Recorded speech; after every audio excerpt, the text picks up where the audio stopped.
अस्सलामुअलैकुम, आप देख रहे हैं फखर न्यूज़ और मैं हूं सादिया बतूल।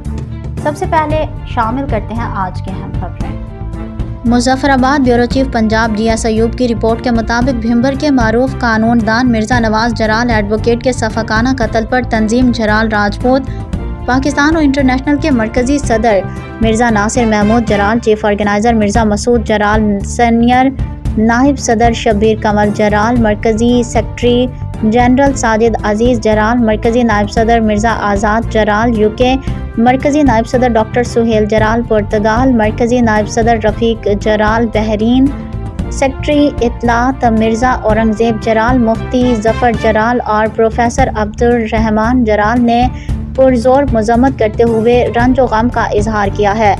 तंजीम जराल राजपूत ने सदर, वज़ीर आज़म आज़ाद जम्मू कश्मीर, चीफ सेक्रेटरी और इंस्पेक्टर जनरल पुलिस आज़ाद जम्मू कश्मीर से पुरज़ोर मुतालबा किया है कि वो सफ़ाक कातिलों को फिलफौर गिरफ्तार करके करार वाक़या सज़ा दें। बज़ूरत दीगर तंजीम जराल राजपूत पूरे पाकिस्तान के आज़ाद जम्मू कश्मीर समेत दुनिया भर में इस बहिमाना कत्ल के ख़िलाफ़ एहतजाज करेगी। फिल वक्त के लिए इतना ही। मज़ीद खबरों की अपडेट के लिए जुड़े रहिए फखर न्यूज़ के साथ।